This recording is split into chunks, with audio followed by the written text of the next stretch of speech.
Assalamualaikum warahmatullahi wabarakatuh. Kita awali dengan berdoa mulai.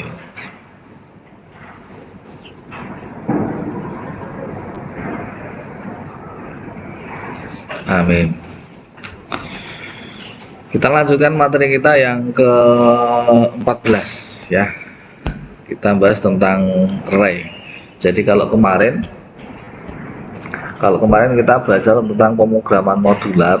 Pemrograman modular itu digunakan ketika kita ingin mengerjakan suatu kasus yang besar ya. Kalau dulu kita belajar tentang semua yang kemarin serba 3 itu diingat-ingat betul. Notasi algoritma ada 3, yaitu deskripsi alamiah, flowchart, dan pseudocode. Yaitu bagian dari pseudocode ada 3, yaitu judul, deklarasi, dan deskripsi. Struktur algoritma atau bentuk dari algoritma itu ada 3, yaitu sequence, selection, dan looping atau urutan, percabangan, dan pengulangan. Itu kalau kondisinya hanya satu kasus, artinya satu kasus itu sederhana kasus. Tapi dalam prakteknya, dalam kehidupan sehari-hari itu kompleks. Masalahnya banyak, yang dikerjakan banyak, yang diselesaikan banyak, sehingga yang namanya algoritma itu banyak sekali. Bahkan dalam kehidupan sehari-hari, apalagi kalau nanti Anda sudah di industri, itu banyak sekali. Sehingga jangan khawatir Anda kehabisan skripsi, itu tidak usah khawatir. Hampir semua yang ada di industri itu bisa jadi tema skripsi, tidak usah khawatir.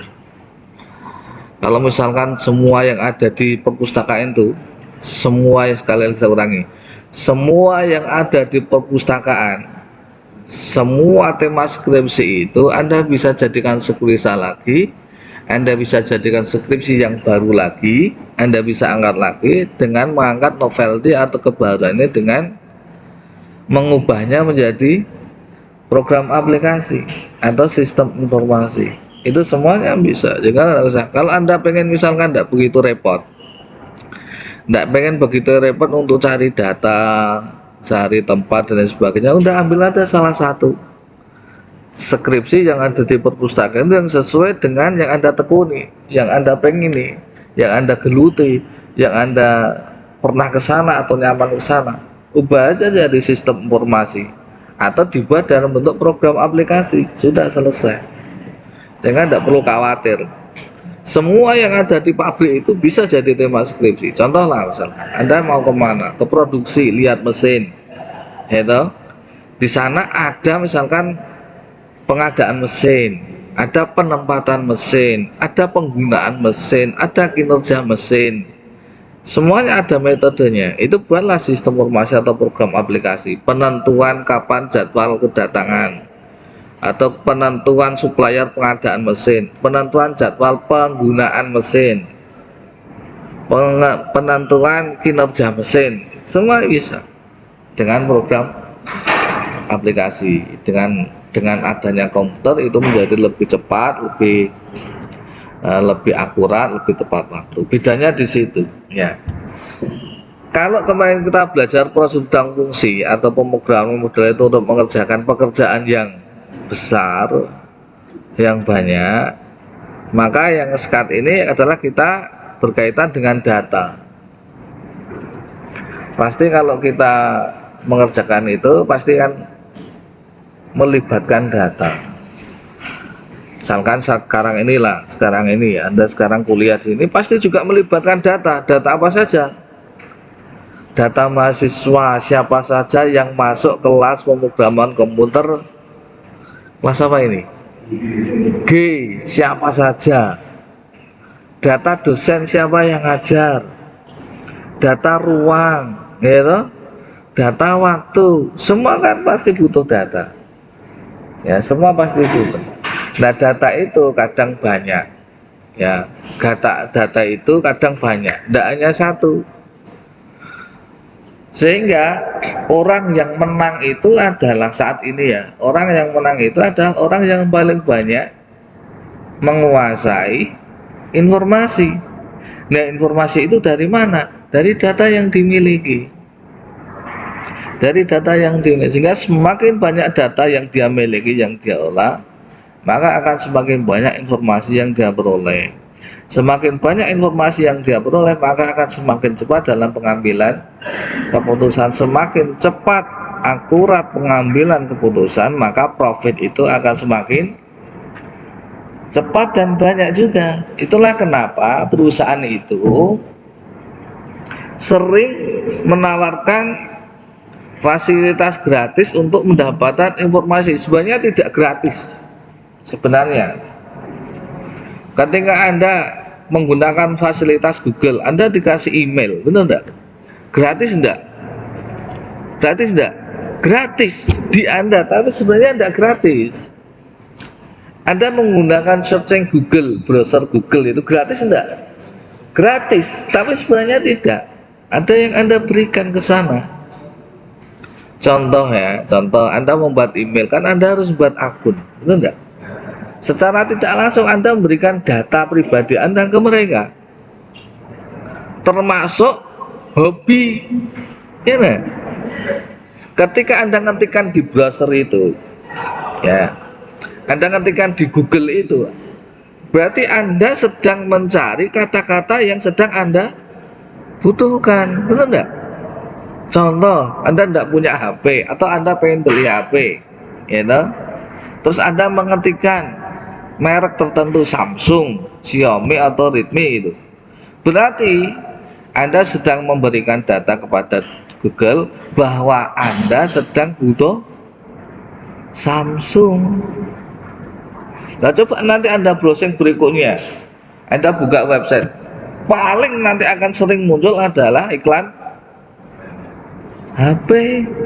Pernah enggak ngerasa seperti itu? Anda buka Facebook, nanti muncul juga, ini kok kayak Facebook itu tahu ya keinginan saya, ini kok kayak YouTube itu tahu apa yang saya butuhkan, ini kok website selalu yang saya buka itu kok kayak tahu bahwa saya itu sedang butuh HP, butuh motor, butuh buku dan lain sebagainya. Itu lah, terus apa efeknya? Ya, efeknya adalah orang itu kalau butuh terus ngapain? Anda kalau lapar terus ngapain? Makan. Bagaimana caranya makan? Ketika Anda ditawari makanan, bagaimana caranya agar Anda bisa makan? Beli, benar enggak? Tahu logikanya ya sekarang ya. Kalau beli berarti kan uang Anda kan pindah dari dompet Anda ke penyelenggara, entah ke Google atau ke, nanti tinggal kongsian seperti apa, ke tokonya sama Google-nya berapa persen, ya. Sehingga semakin tepat informasi itu dibutuhkan oleh orang itu, maka dia akan semakin bisa dimanfaatkan, ya, semakin bisa. Sehingga seolah-olah internet itu tahu kebutuhan kita, sebenarnya dari situ. Apalagi sekarang ada yang namanya AI, Artificial Intelligence, itu main data kebutuhan, seolah-olah bisa berpikir. Contoh paling mudah gini lah, paling gampang dimengerti kalau Anda yang tadi saya terang agak sedikit upet. GPS, kan Anda sering pakai GPS ya, GPS. Ketika Anda ingin misalkan pergi ke Pacitan gitu ya, ketikan Pacitan, daerahnya mana, dia akan langsung mencarikan rute, punya ada pilihan mau pakai motor, pakai mobil, atau pakai kereta, agar pesawat tidak mungkin ya. Bahkan ketika Anda itu tidak mengikuti rutenya, dia akan mencarikan rute lagi. Itu seolah-olah teknologi itu begitu cerdas untuk memenuhi semua kebutuhan kita, sama dengan ini. Nah sekarang ya, kalau kemarin itu tentang bagaimana algoritma itu bisa mengerjakan pekerjaan yang baik, sekarang data, bagaimana cara mengolah data yang dalam porsi yang besar, yang banyak, sehingga yang namanya pemrograman komputer itu prasyaratnya adalah harus pernah mempelajari kalkulus kalkulus atau matematika. Karena dulu waktu kira kalkulus ada pelajaran atau materi yang namanya matriks. Ingat ya, matriks. Nah, ini sama. Bagaimana implementasi atau aplikasi matriks itu di dalam dunia pemrograman. Sebenarnya dulu-dulu juga iya. Ketika Anda ketemu dengan selection if then else, itu kan juga sebenarnya matematika kalkulus, ya. Apa itu matriks? Ya, yang diterjemahkan dalam pemrograman komputer menjadi array, yaitu array, ada yang nyebutnya lari, yaitu ada yang matriks, yang array atau lari. Array adalah kita bermain dengan data sekarang ya. Kalau kemarin kita bermain dengan logika, dengan pemrograman, dengan struktur algoritma, kalau sekarang kita bermain dengan data. Karena tadi bahwa algoritma itu digunakan untuk mengolah data. Nah, sekarang kita bermain dengan data. Array adalah variabel yang berindeks. Kenapa berindeks? Karena tadi ada banyak. Indeksnya berapa? Kalau kita ke perpustakaan, maka kita akan lihat katalog, ya, buku ini sering ke perpustakaan dah? Hah? Belum pernah? Ke ruang baca itu belum pernah? Sekali. Di sana kan ada banyak tema ya, ada tema tentang komputer, ada tentang sistem informasi, ada tentang ekonomi, ada tentang KPR, semuanya ada. Nah, kalau kita ingin cari buku, maka biasanya kita cari ke katalog. Kodenya berapa? Bidangnya apa? Oh, teknik industri. Misalkan tentang ergonomi. Kodenya berapa? Nanti cari ke sana. Nah, seperti itu. Itu namanya indeks. Ya. Indeks. Kalian itu juga sebenarnya ini loh. Ini kan juga indeks sebenarnya nih. Tempat duduk ini loh.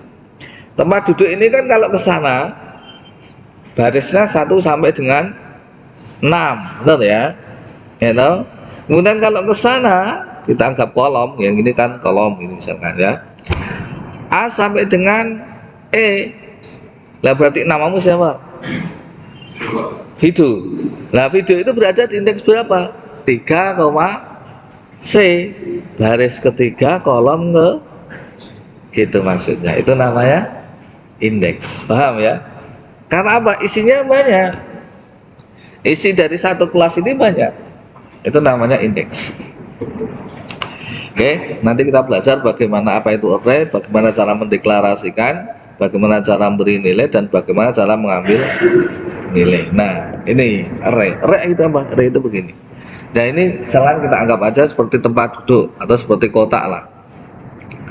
Kalau tak berindeks, ya tinggal dimasukkan aja isinya berapa. Ini ada kotak nih, isinya 5, ya sudah masukkan, tambah indeks. Tapi kalau data itu menjadi banyak, data itu banyak, seperti tadi loh, ini loh, kelas ini loh, tempat kursinya banyak, ada sekian baris, ada sekian kolom, maka berindeks. Nah, seperti ini. Nah, di dalam array itu biasanya indeksnya mulai dari 0 biasanya. Tapi kadang 1 juga, yang penting dia integer dan urut. Anda boleh loncat ya. Kemudian nama variabel, ini nilainya, isinya, dan ini adalah indeksnya. Ini indeksnya, ini nilai isi di dalamnya, dan ini nama variabelnya. Sehingga misalkan ini adalah nama variabel isi. Indeks ke 0 itu isinya 7. Nah, misalkan indeks pertama isinya 3, indeks kedua isinya 2, indeks ketiga isinya 0, dan seterusnya. Di dalam array itu ada beberapa kriteria. Kriterianya adalah nilai dari indeks itu harus memiliki tipe data sama. Yang bisa dikelola di dalam array itu harus memiliki tipe data yang sama. Sama itu misalnya bagaimana? Kalau misalkan cat, ya cat semuanya. Kalau integer, ya integer semuanya. Kalau string, ya string semuanya. Itu contohnya, inilah paling gampang. Ini kan maksudnya ini kan semuanya sama-sama teknik industri, sama-sama di UPN kan tidak ada yang SMA ini. Kalau SMA tidak nyambung. Tapi kalau sekarang kan ada Merdeka Belajar ya, sehingga sekat range-nya itu diperlebar. Mungkin ada yang satu kelas ini yang berasal dari universitas luar di Andalas sana, kemarin ada yang dari Undip, yang dari luar negeri itu, misalkan pertukaran masih ada. Tapi itu masih sama-sama, hanya range-nya saja yang diperbesar. Tapi masih sama-sama mahasiswa. Kalau pelajar ya tidak bisa masuk sini karena beda tipenya, itu ya, tipenya. Nah, tipe data di dalam nilai array ini harus sama. Yang kedua, indeksnya harus berupa bilangan integer dan tidak boleh negatif. Karena urutan nanti digunakan untuk mengetahui alamatnya itu ada di mana. Nah, bagaimana cara mendeklarasikan array di sini? Ini nih. Cara mendeklarasikan. Kalau kemarin kita belajar bagaimana cara membuat statement tentang selection, statement tentang sequence, statement tentang looping. Nah, bagaimana sekarang kita akan membuat statement cara mendeklarasikan array. Bagaimana caranya di sini? Ini nama ya, ini nama array, range-nya berapa? Range itu rentangnya berapa? 1 sampai 0 sampai dengan 10, 0 sampai dengan 100, 0 sampai dengan 1000 dan seterusnya. Kemudian of tipe data yang digunakan. Contoh ya, ini ada nama array-nya kode, nama variabelnya kode. Kode ini adalah sebuah array. Array itu tadi ya, susunan data-data yang memiliki indeks ya, atau datanya banyak. Range-nya 1 sampai dengan 10. Kalau ini kebetulan 0 sampai dengan 4 ya. 0 sampai dengan 4 indeksnya ini loh. Bertipe cat. Ya, bertipe cat.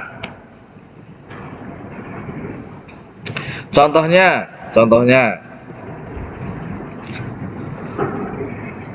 ini contoh pengisian ya.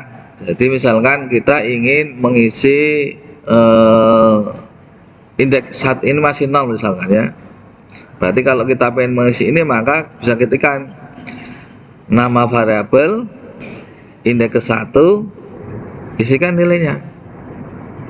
Karena cat ya, karena cat itu kayak kode, dikasihkan tanda apostrof atas kanan kiri atau bertanda mutlak. Artinya apa? Dia bisa dibaca simbol. Ketika menuliskan angka pun, maka dia tidak dianggap sebagai sebuah integer atau numerik, dia tetap dibaca sebuah simbol.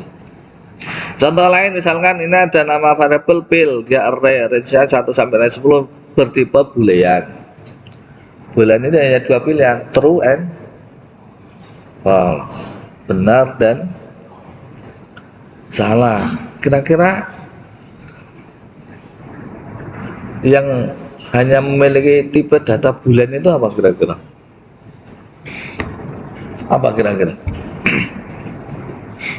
Contohnya apa yang bertipe boolean? Jenis kelamin kan hanya 2, laki-laki dan perempuan. Apalagi contohnya?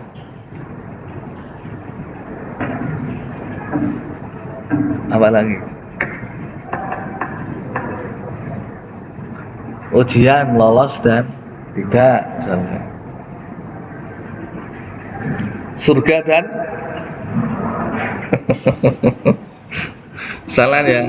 Nama array bertipe string, jumlah array range-nya 0 sampai dengan 1000, integer ya. Ini cara pengisiannya ada di samping sini. Misalkan kita ingin mengisi nama array-nya bill di indeks yang ke-10, diisi true. Caranya begini, nama variabel, indeks keberapa, kemudian isinya apa ya. Dan kita ngisi yang pengen yang ke indeks yang ke-10, kita isi true. Caranya seperti ini. Kita ingin mengisi nama variabel nama pada indeks yang kedua. Caranya begini. Agus masuk ke indeks yang kedua pada variabel array nama. Ya, jumlah juga seperti itu. Contoh nih, contoh jumlah. Ketika jumlah dia memiliki range-nya besar. Range-nya besar, 0 sampai dengan 1000 misalnya, tipe datanya integer. Kalau yang sederhana kita ingin mengisi indeks yang ketiga, maka tinggal saja tuliskan angka 3 di sini ya. Ini tandanya 3 ini dimasukkan ke indeks yang ketiga pada variabel nama variabel array jumlah. Tapi kalau kita ingin mengisi banyak, kita bisa menggunakan statement sebenarnya. Menggunakan statement looping di sini. Contohnya ya, for misalkan ya, for n ya, n. Jadi kalau Anda kenal dulu, ingat-ingat betul ya. Walaupun kemarin kita sering online, saya sarankan tetap Anda sering baca bahan ajar, juga simak videonya kalau masih belum paham. Ini looping digunakan untuk mengisi array. Ada looping naik for to do, pakai for to do, ada looping yang turun for down to do ya. For n 0 sampai dengan 1000, 0 dari 1000, kita ingin isikan angka 3, misalkan do jumlah n, jadi 0 sampai dengan 1000 itu masukkan angka 3, sehingga tidak perlu isi satu-satu. Itulah kenapa pentingnya pakai looping ya. Nah itu tergantung, ini bisa dimainkan. Anda ingin ada kelipatan, Anda ingin ada penambahan, atau itu gampang, sehingga tidak perlu ngetikkan satu-satu. Inilah pentingnya komputer ya. Ini tentang kriteria array dan cara mendeklarasikannya ya. Sekarang bagaimana kalau kita ingin mengambil nilai dari array? Ini cara mengisikan array ya, saya ingat ya. Bagaimana kalau sekarang kita ingin mengambil nilai dari array? Ini cara ngambil nilai ya sama. Misalkan ini ya, ini adalah susunan array. Di sini ada susunan array. Kemudian ini cara mendeklarasikannya tadi saya sandingkan biar gampang bisa dibandingkan. Satu, bahwa kalau kita ingin mengambil nilai dari array, maka sekali lagi tipe datanya harus sama. Contoh, ini ada nama variabel kode ya. Dia sebuah array dengan indeks ringnya 1 sampai 10 bertipe chart. Kalau cara mengisikan angkanya seperti ini, kode ya, indeks pertama masukkan angka 7. Tapi kalau kita ingin mengambil nilai dari sana, maka kita harus sediakan variabel lain, nanti akan nilai itu akan kita masukkan kemana. Misalkan ya, kita punya variabel namanya produk. Jadi ada kode, kita punya produk ya. Produk ini harus memiliki tipe data yang sama dengan tipe data array sebelumnya, yaitu kode. Nama variabel produk dan nama tipe data produk dan tipe data kode itu sama-sama semacam. Caranya gimana? Caranya begini. Nilai pada indeks, kalau dibaca ini ya, tapi kalau dituliskannya begini, nilai pada indeks pertama dari variabel kode diambil, dimasukkan ke variabel produk. Paham ya? Cara penulisannya seperti yang kali kan cara penulisan ini saja.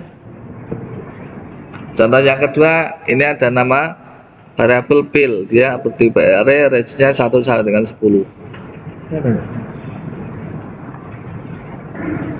Anu saya kelihatan enggak nih? Apa namanya? Kelihatan? Nah, kelihatan ya. Ini pil ya, pilihan misalkan. Pilihannya array isinya 1 sampai 10 bertipe boolean. Cara ngisinya seperti ini. Nah, bagaimana cara ngambil nilainya? Misalkan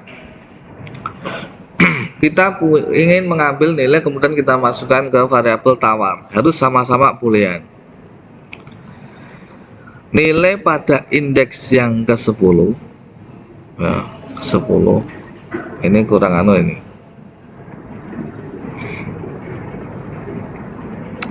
kurang pil sebentar ya, ini pil.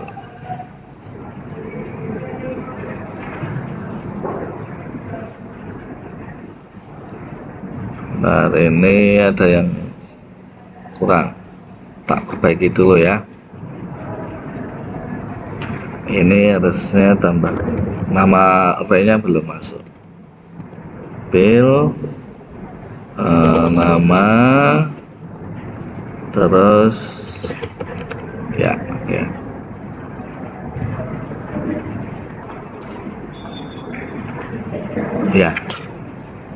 Ya, balik ke sini ya. Nah, ini udah. Salah sebentar. Ini bukan di sini. Sini. Nah, sudah.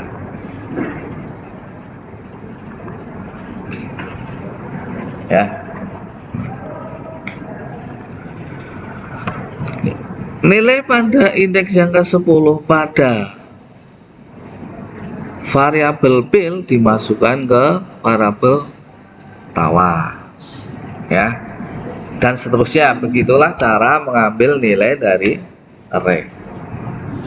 Jadi kalau kita ingin mengisikan nilai, maka tuliskan nama variabelnya dulu baru dimasukkan angkanya. Tapi kalau kita ingin mengambil, maka tuliskan dulu variabel yang dituju, baru kemudian dari array mana, indeks keberapa dia akan masukkan nilai, dimasukkan nilai ya, gitu ya, cara mendeklarasikan dan cara mengambil nilai.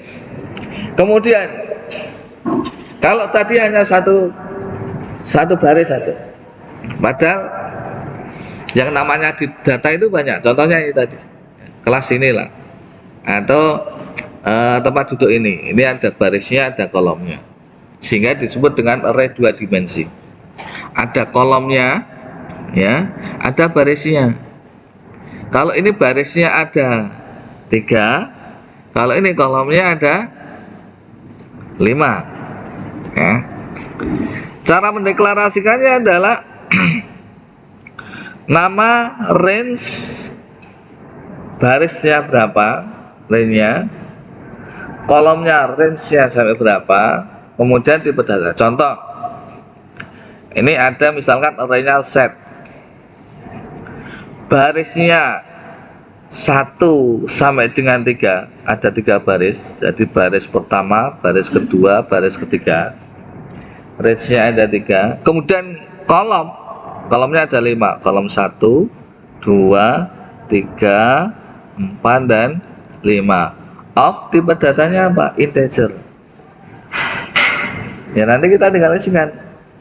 Kalau nama mahasiswa berarti tipe datanya string ya, string.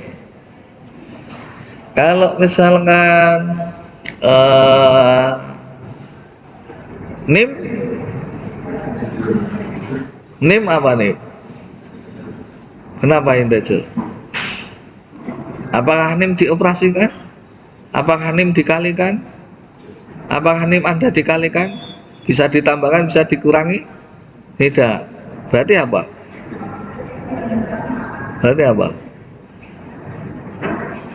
Ya. Nah, itu contohnya ya. Kan Anda punya identitas. Mahasiswa itu punya identitas, dasar name, terus nama, apa lagi? Kelas, apa lagi? Semester ya, misalkan tuh. Dosen walinya siapa, mata kuliahnya apa, IPK-nya berapa, itu tipe data semuanya ya. Sehingga kalau kita ingin melihat nilai Z pada baris keberapa, ya, ini baris ya, baris, kemudian kolom. Nilai array Z pada baris pertama, kolom yang kelima, ya itu, berarti sini ya, nilainya berapa? 59 ya. Yang kedua, baris kedua, kolom yang ketiga, nilainya 7. Sekarang baris yang ini 3,2 berapa? 3,28. Sekarang 41.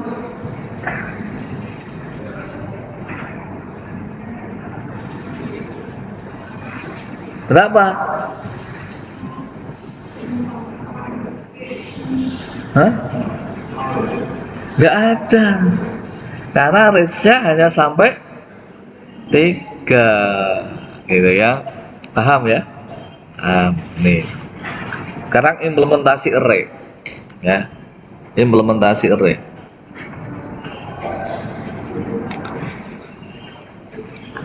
Misalkan kita ingin menentukan nilai terbesar atau terkecil, terbesar aja dulu ya.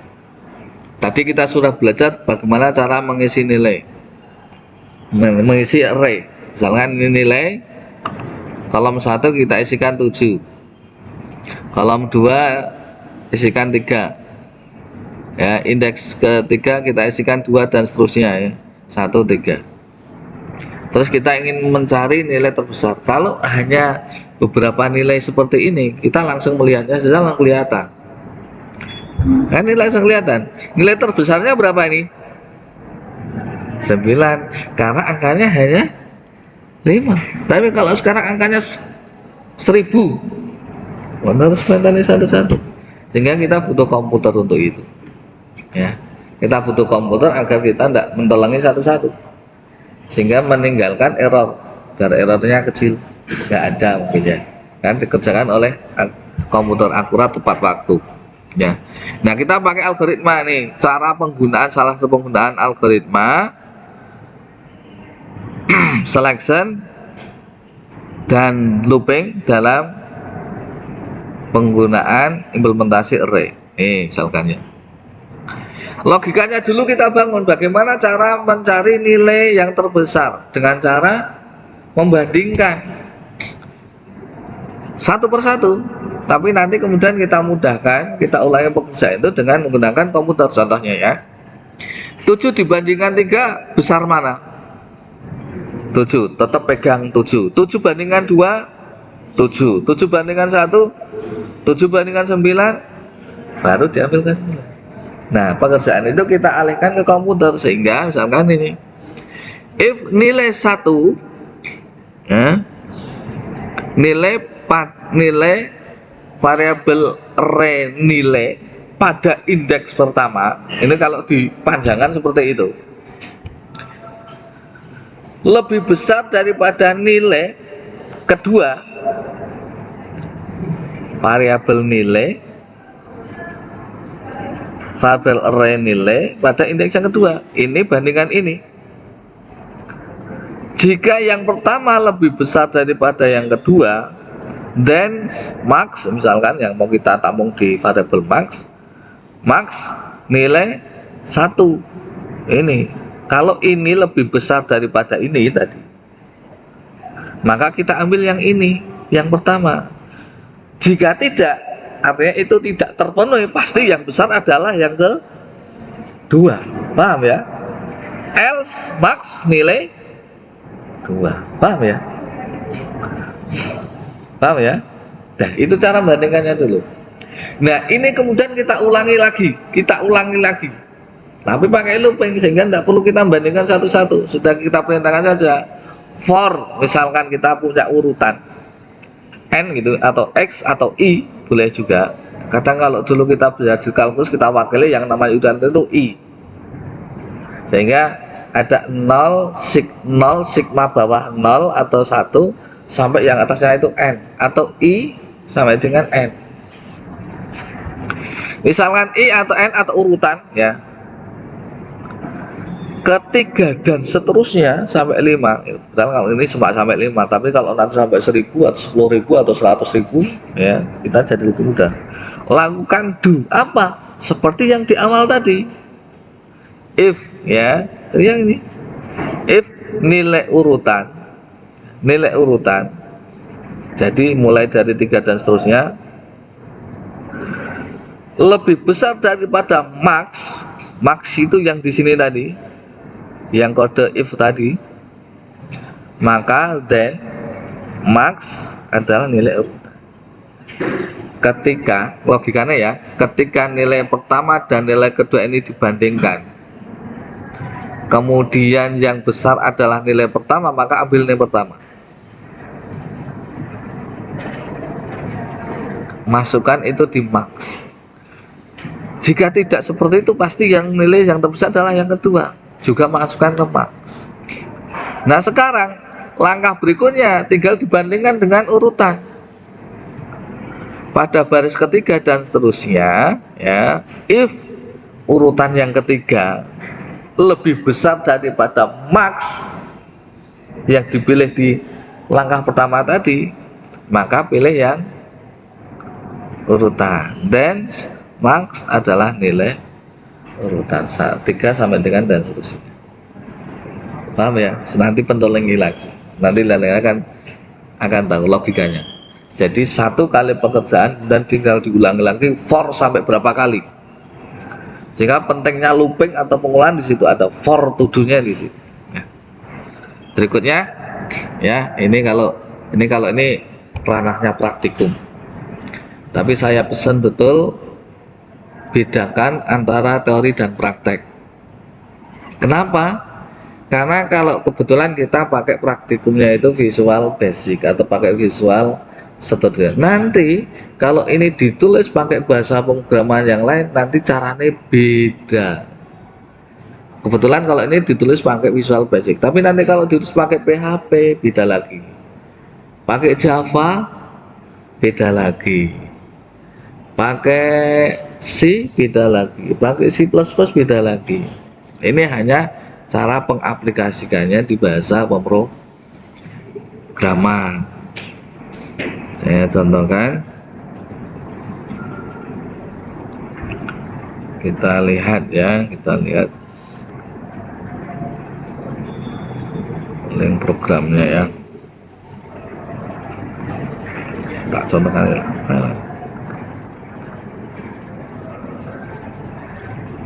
Biar tahu aja.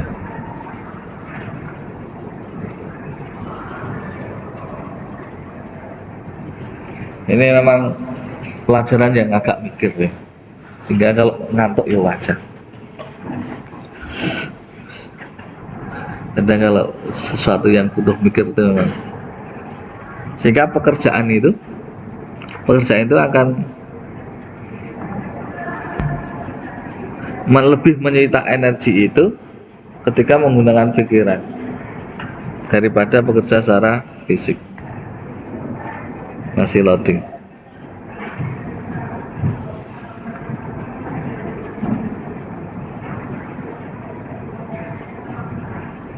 Kan lama ya, sebentar ya. Kita lihat.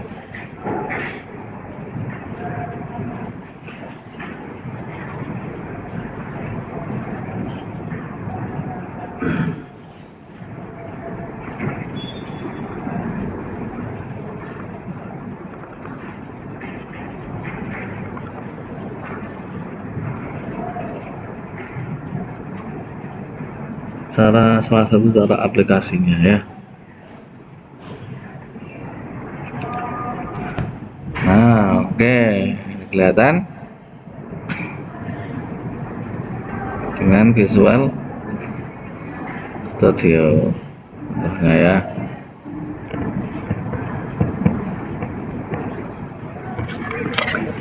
Ambil nunggu ada yang ditanya kan? Nah, ya, ini contoh penulisannya ketika pakai Visual Studio. Kita contohkan ketika didebak. Masih proses. Nah, kita tunggu. Oke,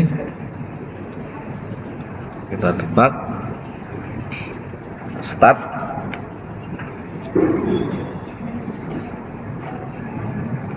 Build started. Wah, sorry. Harusnya tak munculkan duplikat. Kalian tak bilang munculnya cuma gambar.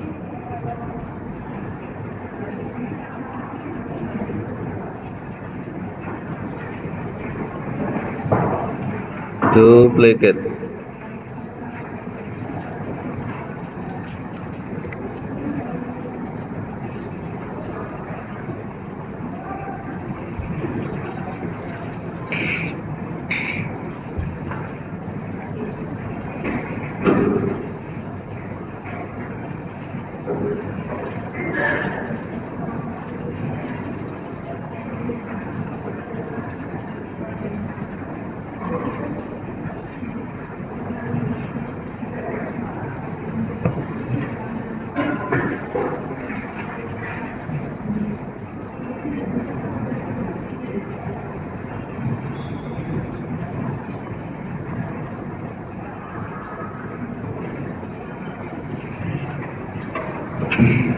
Nah, sebentar ya, ini agak sedikit lama loadingnya. Duplikat.